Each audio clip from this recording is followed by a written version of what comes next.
ओम शांति।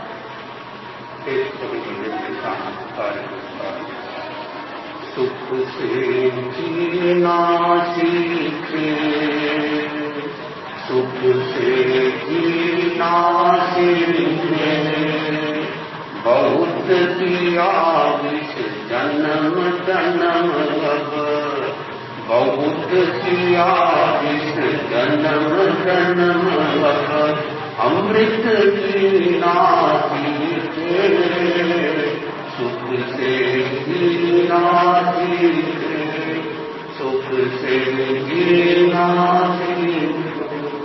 कहाँ से आए इधर जा रहे, क्या करना क्या करते, कहाँ से आए इधर जा रहे, क्या करना क्या करते, किसे जोड़ना था किसे जोड़ा, क्यों मरते क्यों जीते, कटे फटे विष, कटे फटे विष, देवदूत को फिर से जीना सीखे, सुख से जीना सीखे। जाला बनकर उधर बसता जो रेशम का कीड़ा, जाला बनकर उधर बसता जो रेशम का कीड़ा, काटे होते हाथ बिनाता क्यों पाता है कीड़ा, आत्मालोचन पाप विमोचन योग प्रयोग सीखे, सुख से जीना सीखे, सुख से जीना सीखे, बहुत किया विष जन्म जन्म अब, अमृत जीना सीखे, सुख से जीना सीखे, सुख से जीना। श्रद्धा से नमन करे हम तेरा अनुसरण करे हम, पल पल स्मरण करे हम, महावीर स्वामी, महावीर स्वामी। ओंकार बिंदु संयुक्तम् नित्यं ध्यायन्ति योगिनः, कामदं मोक्षदं चैव, ओंकाराय नमो नमः, ओंकाराय नमो नमः। चैता भारहंवासं चक्रवर्ती मधुप्रियो संति संति करे लोही, पत्तो गई मणुत्तर। आराध्य पावन चरणों में वंदन। अति विराजित शासन श्री मुनि श्री सुरेश कुमार जी स्वामी परनावा, उनके परम सहयोगी संत मुनि श्री संभोग कुमार जी स्वामी में ध्यान। धर्म प्रेमी भाइयों और बहनों, एक कहावत कही जाती है कि पूनम की बड़वा घड़ी, अमावस की बीज, अन्न पूछा को मोरत भलो के तेरस के तीन। यानी चार विद्या ऐसी है किसी से पूछने की जरूरत नहीं कि अभी दिन कैसा है, आज का दिन कैसा है। पूनम की पड़वा घड़ी, पूनम के बाद में जो एकम आती है जो अभी गई, और अमावस की बीज, अब जो अमावस आएगी परसों, उसके बाद जो दूज आएगी और ये दूध जो आएगी बहुत बड़ी दूध आएगी, भारी दूध जिसे कहते हैं, भैया दूध भी कहते हैं। पूनम की पड़वा भरी अमावस की बीज, अन पूछा को मुहूर्त भलो। किसी से पूछने की जरूरत नहीं कैसा मुहूर्त के तेरस के तीज, तीज और तेरस, यह तीज भी ऐसे मानो कौन सी और तेरस कौन सी, तो तेरस सुधी और तीज बदी आचार तुलसी। उस बदी तीज के दिन देवलोग महाब्राह्मणों ने किया। तेरस के दिन भगवान महावीर का जन्म हुआ, तेरस के दिन आचार्य भिक्षु का जन्म हुआ, तेरस के दिन आचार्य महाप्रभु का जन्म हुआ, और बहुत लोग मिले जिनका जन्म तेरस का होगा होता ही रहता है। ऐसा कोई दिन नहीं, ऐसा कोई स्थान नहीं कि जहां जन्म नहीं हुआ हो, और ऐसा कोई स्थान, ऐसा कोई आकाश प्रदेश नहीं 2.5 दिन में जहां से कोई जीव मोक्ष में नहीं गया। देखना कितनी गहरी बात, यानी अनंता जीव मुक्ति गया। बहुत लोग मुक्त गए, मोक्ष में गए, और हम जहां बैठे हैं ऐसा मत सोचना कि आप लोग पहली बार बैठे हैं। यहां भी हम अनंत बार हमारा जन्म हो गया है। अगर मैं यूं कहूंगा अनंत बार मरण हो गया है तो आपको बुरा लगेगा, और ये नियम है जैन धर्म का कि ऐसा कोई स्थान नहीं जहां हमारा जन्म भी हुआ हो और मरण भी हो। अनंत बार हम मर गए और अनंत बार हमारा जन्म हुआ। अब पता नहीं अब अनंत बार जन्म न हो, ये कोशिश हमारी रहेगी। उसके लिए एक उपाय बताया सम्यक दर्शन का, और बार बार भव नहीं करना पड़े उसके लिए संन्यास का जीवन, मुनि जीवन अगर ले लेते हैं कोई व्यक्ति, एक बार लेना चाहे, एक बार यदि साधुपना आ गया, दीक्षा आ गई, वो जीव मैक्सिमम 15 भव में मोक्ष उसका हो जाता है लगभग। तो यह आज का दिन, तेरस का दिन, और तेरस दिन इसका नाम धन तेरस, कई धन की तेरस बनाते हैं, कई लोग धन के लिए तरसते हैं। और इन दिनों में लोग आज के दिन चांदी की चीजें खरीदते हैं, पीतल की चीज खरीदते हैं, और थोड़ा सा टुकड़ा चांदी का या पीतल का जेब में रखते हैं, तो उससे भी बोले काफी फायदा होता है। और आज के दिन आप सबको एक यंत्र दिया जाएगा, श्री यंत्र। श्री यंत्र की बहुत बड़ी महिमा है, और श्री रानी लक्ष्मी, अगर हम बोलेंगे लक्ष्मी यंत्र तो आप बोलेंगे जैन महाराज तो लक्ष्मी की बात करते हैं। और श्री आचार्य महाप्रभु जी ने प्रेक्षा ध्यान साधना पद्धति में मंगल भावना का कल्पना की, और मंगल भावना में सबसे पहले आता है श्री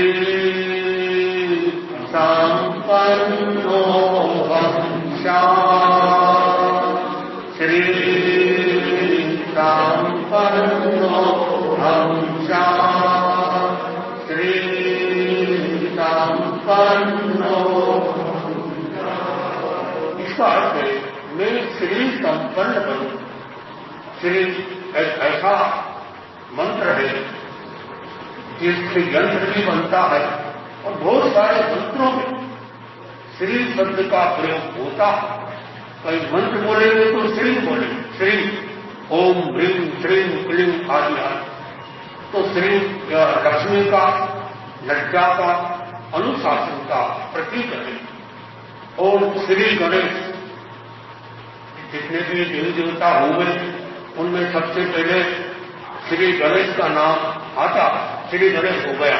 गणेश जी के नाम से भी श्री चलता है, श्री गणेश का भी शुरू पर कोई काम शुरू किया जाता है।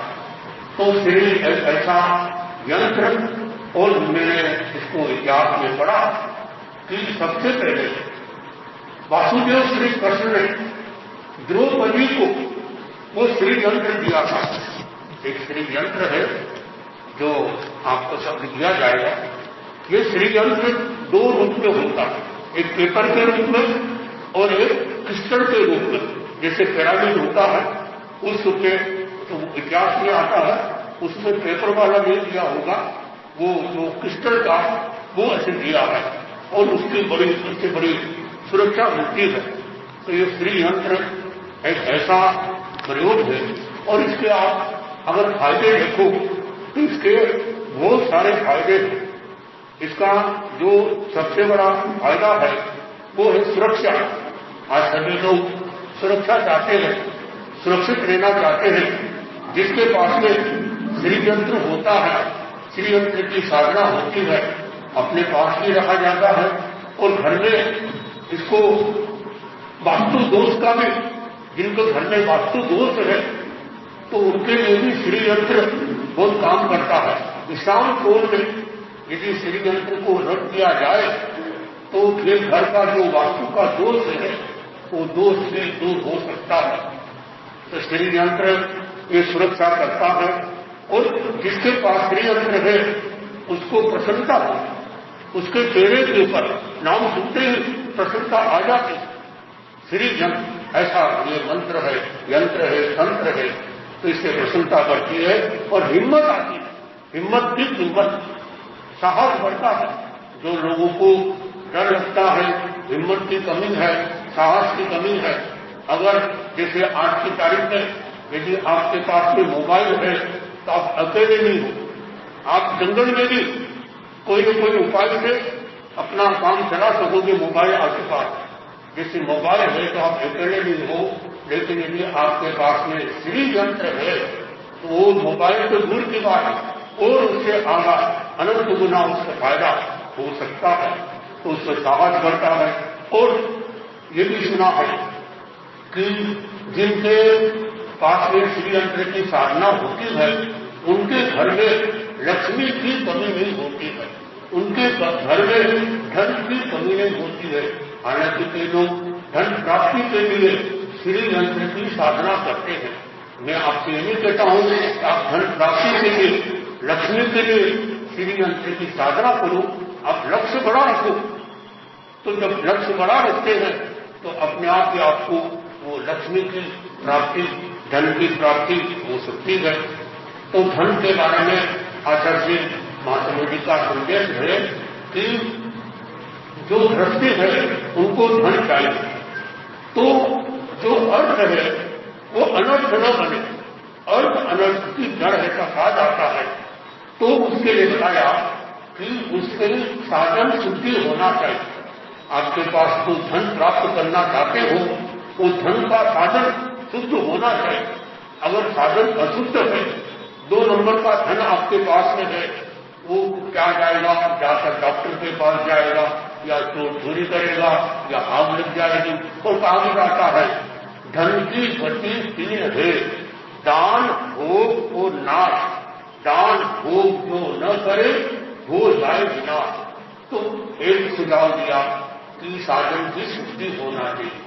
जो धन कमाते हो उसका फिर कहीं थोड़ा बहुत कुछ हो जाए तो अर्जन के साथ फिर विसर्जन करें तो वो धन शुद्ध हो जाएगा।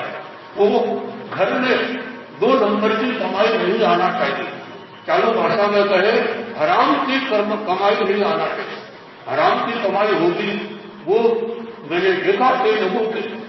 एक बार की बात, एक आदमी मेरे पास यात्रा कर रहा था और स्टेशन छोड़ने आया और उसका मोबाइल ऑटो रिक्शा में रह गया।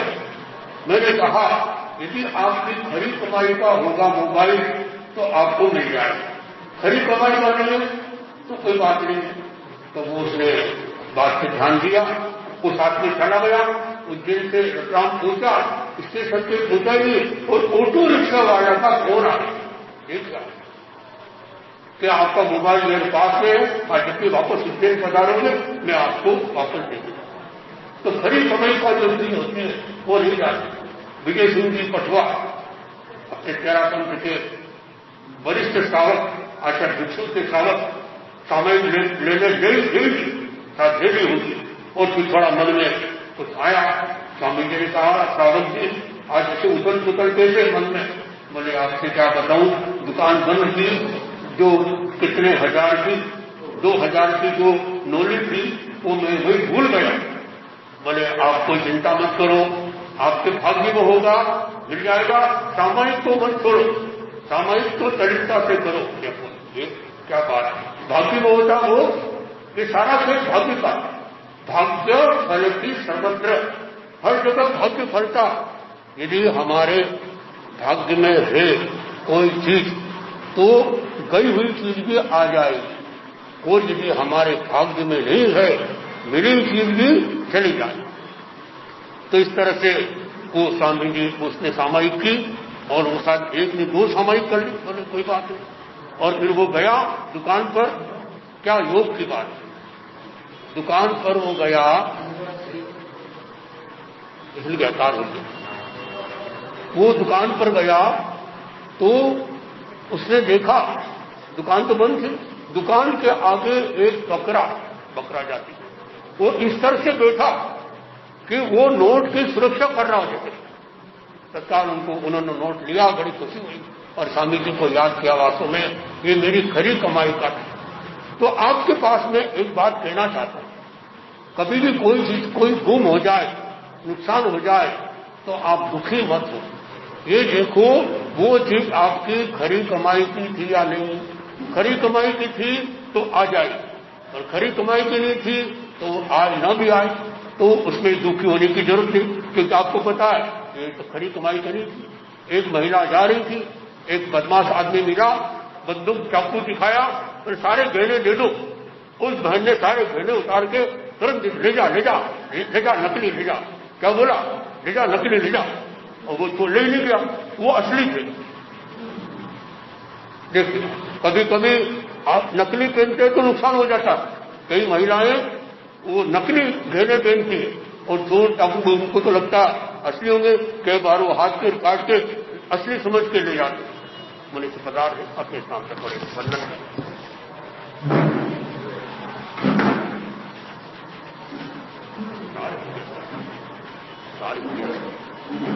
उसका दार बोलो बोलो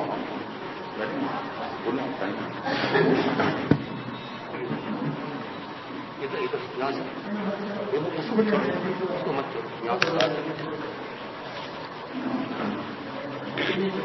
नहीं, इधर ही रखो।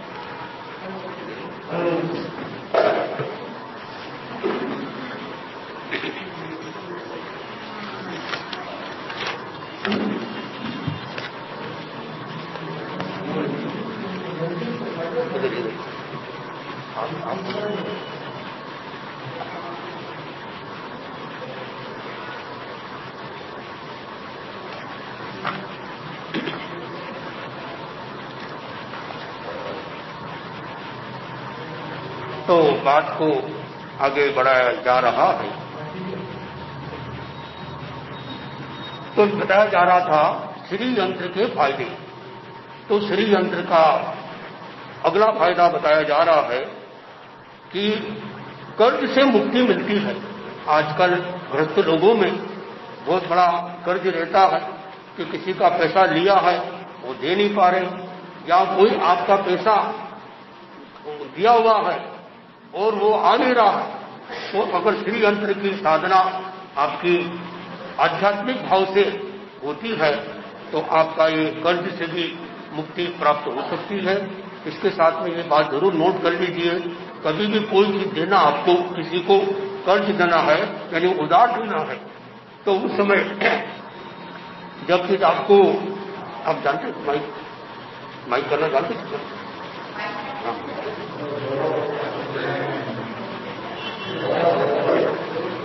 रोज भी मिलेगा, चला दो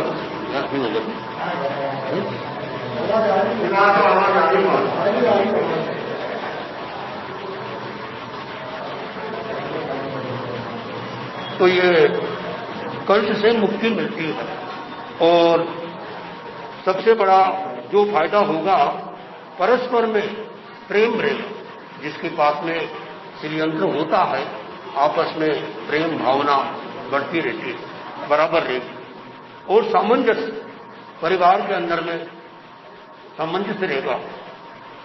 कई बार परिवार में अनबन रहती है, एक दूसरे से बनते नहीं, पढ़ते नहीं, तो जिनके पास में जो यंत्र होगा उसमें परिवार में सामंजस्य रहता है और स्वास्थ्य भी अच्छा रहेगा। जब आपके पास प्रसन्नता है, सामंजस्य है, आवाज है, सामंजस्य रहता, स्वास्थ्य भी अच्छा रहेगा। और जो लोग शिकायत करते हैं, तो मैं कह रहा था कोई चीज आपको देना है तो भूल के भी, एक होता है मंगलवार और एक है आज कौन सा है, बुधवार, तो बुधवार से देना नहीं, मंगल को लेना नहीं। कोई उदार चीज आप मंगलवार को किसी से लेना नहीं, ले लोगे तो दे नहीं पाओगे, और यदि बुधवार को दोगे तो वापस आएगा नहीं। तो बुधवार यानी आज का दिन, जो लोग धंधा करते हैं उसके लिए सुझाव दिया जा रहा है कि अगर लेन देन करते हैं तो जो बोले लक्ष्मी नहीं टिकती है, तो ये भी एक उपाय साथ में। और जो लोग ये शिकायत करते हैं कि हमारी लक्ष्मी नहीं टिकती है, तो उसका उपाय बताया कि घर में जो झाड़ू है, आज के दिन कहते हैं 2 झाड़ू खरीदना चाहिए। मैं नहीं कह रहा हूं, जो मैंने सुना बता रहा हूं। वो 2 झाड़ू बहुत काम करती, और जब भी झाड़ू का काम हो जाए शाम को सूर्यास्त के बाद उसको छिपा के रख दो, किसी के नजर नहीं पड़ना। झाड़ू कभी भी घर में किसी को दिखना नहीं चाहिए। दिन में दिखे दिक्कत थी, झाड़ू को खड़ा नहीं रखना चाहिए, चप्पल को उल्टा नहीं रखना चाहिए, और मटकी भी उल्टी नहीं रखना चाहिए, खाली मटकी, ऐसा भी सुना है। तो ये सब ये ऐसा करते हैं तो आपकी लक्ष्मी की जो समस्या है, यानी धन की समस्या है, उसका ये समाधान हो सकता है।